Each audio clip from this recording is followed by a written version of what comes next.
Hello, and welcome to another episode of Undiscovered Beasts and Strange Phenomena. Please join our experienced and knowledgeable panel of hosts as we explore the great mysteries of our time: Bigfoot, UFOs, ghosts, and unexplained phenomena.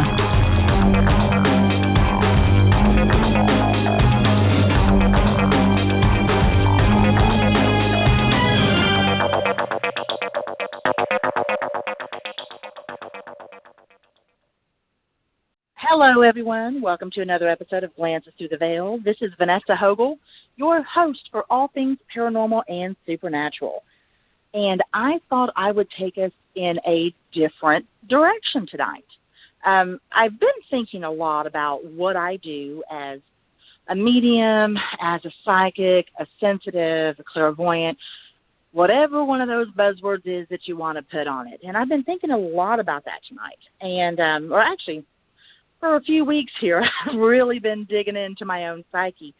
And I've been looking not only into what I do, but into what those have done before me when it comes to being somebody that has particular abilities. I don't like to call them gifts because it really does depend on where you are in your life as to whether or not you're going to consider them gifts. There have been many days when I've considered mine curses. So if I'm being fair, I have to acknowledge that. But I was doing a little bit of research, going back through history, and it occurred to me that as recently as 160 years ago, which sounds like a long time, but in the grand scheme of things, I can guarantee you it is not, somebody like myself would have very well been institutionalized. And I think that's important for us to think about and to acknowledge and to talk about, because there are so many people in the world today that are trying to gain a better understanding of what these particular insights are, whether we call it women's intuition or, the gut that never misses. Doesn't matter what we call it. We're all trying to better understand it, and to better understand ourselves and what purpose we might have in the grand scheme of things. And when I started looking back, you can go back into plenty of religious texts throughout history and find where somebody like myself might have been singled out for two things. One, to be somebody's aid. Did they need information? Did they need help with something? Did they need a healer? Whatever the situation might have called for, were they singled out to persecute?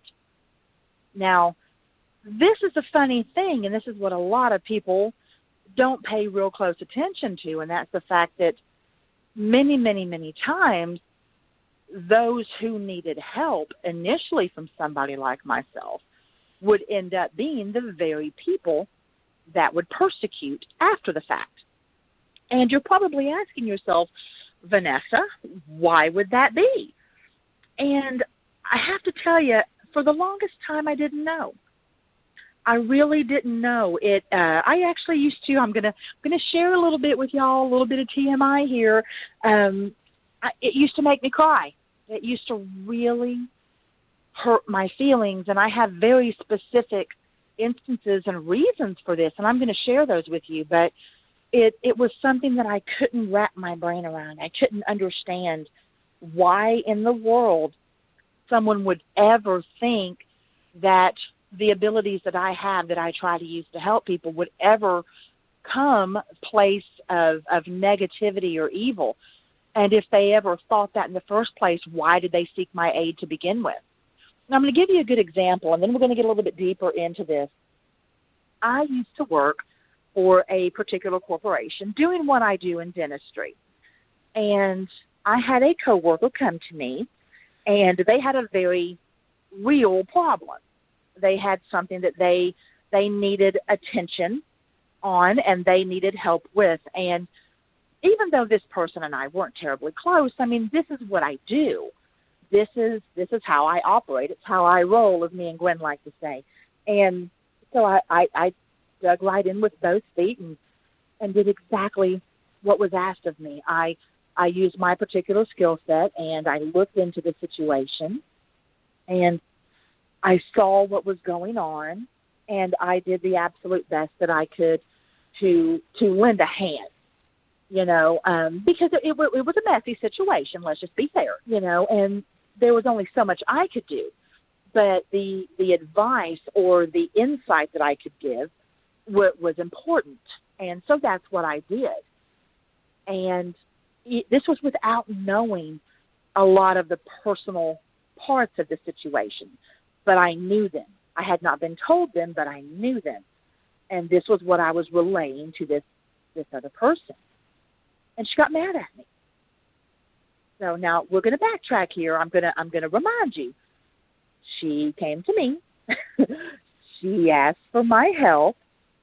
I provided said help, and then I was on the receiving end of anger because I knew too much, even though I hadn't been told anything. And that's happened before. And I was like, it is what it is. I did what I was supposed to do, and I just backed away and went about my business. Well, the following week, she comes to me with, bright eyes and big smile, and says, "You're not going to believe this." And I said, "What's that? What will I not believe?" And she said, "Vanessa, I was at church this weekend, and I asked a woman of the church, about the same situation, and she told me the same thing you did." And I said, "Well, that's interesting. Well, good." And she goes, "But it came from God." And I said, "Really?" She says, "Yeah, because it came from her. It came from God." And I said, that's interesting. I said, I tell you the exact same thing. First, lend you my aid, do exactly what was asked of me, but it was considered evil. But the same thing coming from somebody else is considered an act of God. And she says, "Well, yes." And I kind of left it there. I had my little 2 cents I threw in at the end. I said, "Well, the last time I looked into it, God and the devil didn't work hand in hand. So you do you, I'll do me, and we're all good." Well, what y'all need to realize, that is not the exception when it comes to people like myself or those that are more into the metaphysical field. This lends a little bit maybe more to metaphysical than it does paranormal, but it can straddle the fence. That is actually the rule. That it's not the exception, it's the rule, and that's what so many of us deal with. Is that I don't want to call it ignorance. I really don't. I don't want to be disrespectful in that way, but I do want to say that it is ill-informed, and that so many of those preconceived notions of what I do have been passed down through religion or families, regardless of what they are, through the centuries, through the years, the decades, however long it's been going on. And so much of it is fear-based, based on people being ill-informed. And that is what I wanted to talk about. I have done a little bit of research, and I was looking back into like the 1860s to see if I had been alive at that time, what my fate might have been. And this is what I found very interesting. And I actually looked this up, and not all of these are accurate. A lot of these could be secondary situations that would lend somebody to being committed. And when I say committed, I don't mean that they're a go-getter. I mean institutionalized, okay? And this would span between the 1860s to late 1880s, early 1890s. So it's really not that long ago. These are very interesting to me. Domestic affliction. Domestic affliction. Exposure and quackery. The time of life that they're in. Fever and jealousy. That was probably one of my favorites. Women's troubles. Superstition. Smallpox, which for different reasons, I'm going to go ahead and say that, because certain things can come if you have been particularly ill, hallucinations, whatnot. But even then, not a reason to be institutionalized in a mental facility, which is what these are. Grief, that was one that I found very interesting. Sexual derangement, I can kind of understand that. I really can. Novel reading, that was one that was fun for me. Politics. But this is the kicker, religious enthusiasm. Now, during the 1860s to early 1890s, when they say religious enthusiasm, are they talking about the religion that was prevalent during that time? Or are they talking about somebody who has a different religious belief? And that is where I think they're going with that. The other things, many cases when people were institutionalized or admitted was because they saw things. They heard things. They had conversations with people nobody else could see. That is one of the main ones. And I understand, I am fully aware that there are particular diseases that make people do those types of things. There really are. I totally understand schizophrenia. I've worked with many schizophrenics at different areas in my life. I get that. I do understand mental instability. I do understand what people would consider mental defects. I understand drug use. I understand hallucinations thereof. However, what if, and I want you to take your brain somewhere completely different right now, what if even who were institutionalized during that time were gifted or had these particular abilities? What if that was the case? Think about that. I know plenty of people that are in this field who have had loved ones throughout history who have been institutionalized for the very gifts the people that I know have. Now, that should worry you a little bit. It should shock you most definitely. And it should make you wonder, possible for that to happen again? You might not think so, but let's move towards today.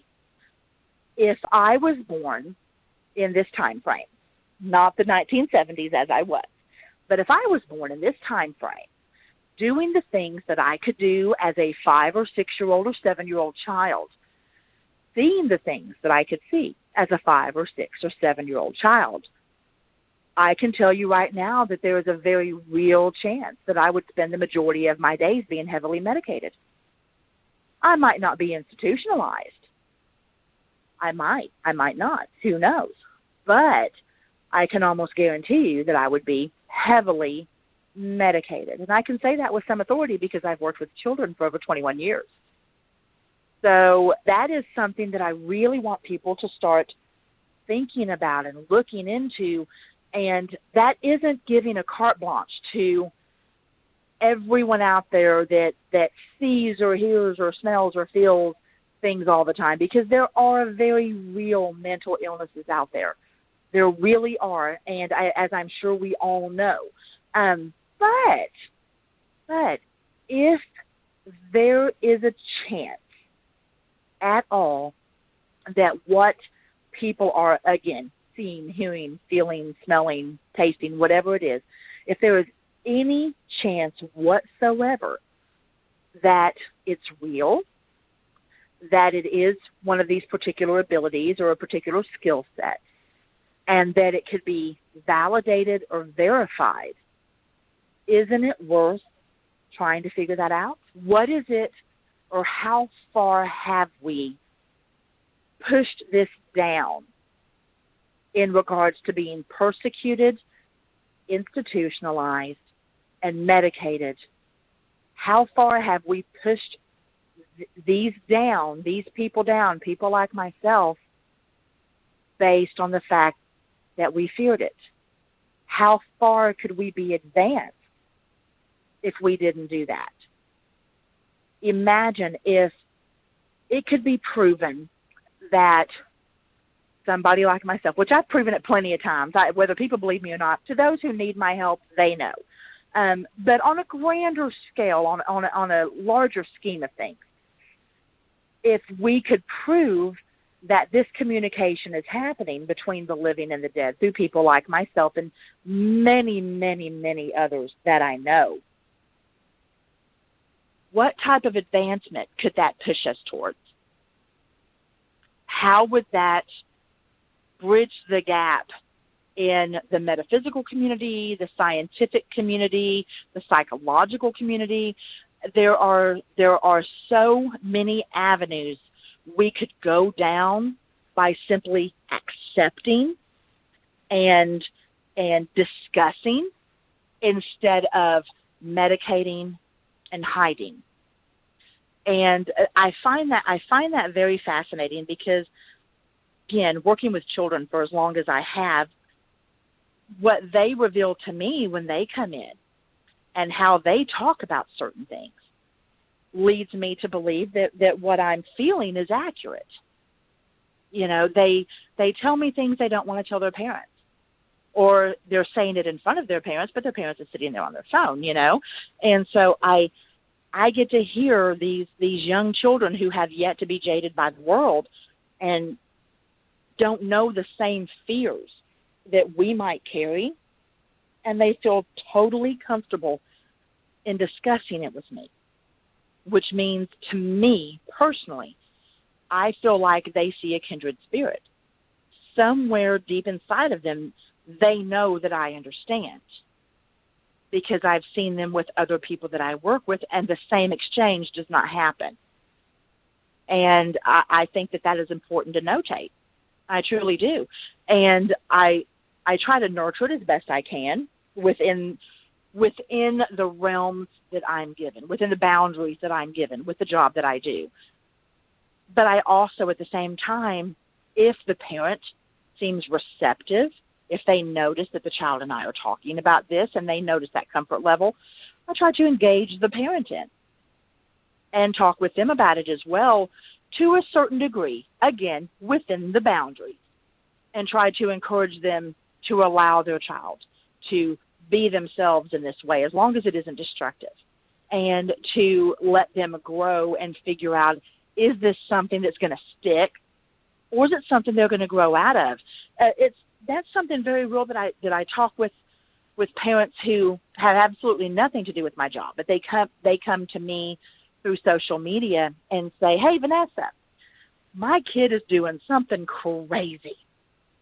And does it mean they're crazy, or do we need to look deeper into this? And I absolutely love it when people do that.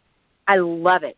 Whether I can help them or not, I can't. I will do my best to find somebody who can, because there's going to be others that are better at certain things than I am, and I'm going to be better than others at different things.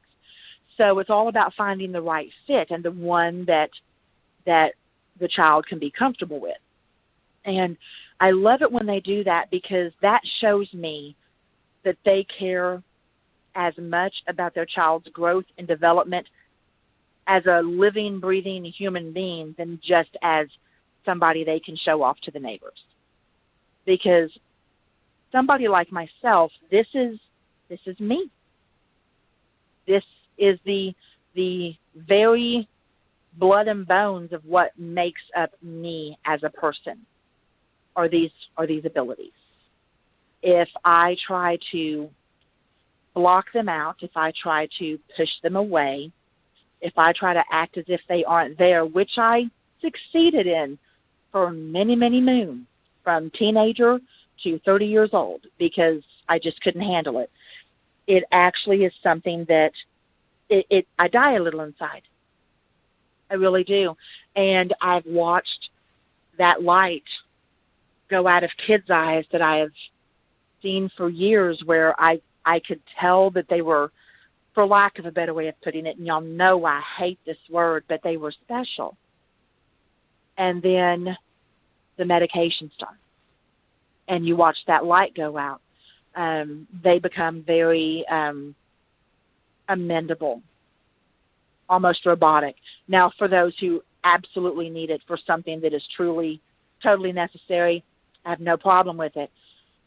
But when you're just trying to kill that, for lack of a better way of putting it, to kill that spark that is lit by these abilities, that's when the real damage is done, and it's very, very, very painful to watch. So that's really what I wanted to talk about, and what I wanted to put out there for people to understand is when you come across a child, or if you have a child who is this way, and they don't have to be like me. They could see spirits, or they could hear them, or they could just feel them. Maybe they're empathic. Is your child overly emotional when they get in certain areas, but they have no other distinguishing characteristics of being autistic or having Asperger's? This is something to consider. If there are no other characteristics, none of the mental or the physical characteristics of being autistic, but when they are in a very large, crowded group, do they become so overstimulated that they are almost uncontrollable? That is a dead giveaway to a child being an empath. So that is something to consider. And the best thing that you can do for them during that time is to recognize that and to teach them how to cope with what's their emotions and to let go of what is others. We need to do a whole show on being empathic. That's a good one. Maybe we'll do that one the next one, because I could just go on for days on that. But I won't bore you. Try to keep this short. But that is one of the things, That's one of the things that we have to think about. We always think of psychics or mediums as being, the end-all, be-all, have-all, when in actuality, every single one of these particular abilities is just as important as the other. The empaths feel the emotion. That's a big burden. Now, you'll have people like myself that have that and all the other stuff. But you could have someone that's just the empath and just hears the voices, and they might not have anything else. They're just as important, and those need to be cultivated and nurtured and expanded upon. It's what they need for their souls to be able to do those properly. So when you see these abilities in children, that is what I'm asking people to do. Don't be like those people in the 1860s and the 1890s, or even back further in the religious text. Don't be those people. Don't be those people that see something different and just automatically assume that it is a mental illness or that they are, uncontrollable. Don't do that. Find out why. Sit down and talk with your child. Ask them. Don't be afraid of the answer. The answer might be scary. I'm not going to sugarcoat it, okay? When your kid, and I speak of experience with this, okay? Back when I was blocking everything out, doing what I thought was right, okay, I had a son. And my son was about 2 years old, and he did not have any information about previous 6 miscarriages that I'd had. I'd lost 6 babies. And he had no knowledge of that. He's only 2. Why would he? And we were in the house, and I went into the kitchen for something, and I heard him playing, and I heard him talking, and he was just a jibber-jabbering away. And I went back into his room, and I said, Gray, what you doing? And he goes, I'm talking to Bubba and Sissy, Mama. And I about lost it. I about lost it. My son, now he's grown out of it mostly, but my son was showing the very same signs that I showed at his age, that the majority of the people in my family had shown throughout history, both sides, male and female. It didn't differentiate.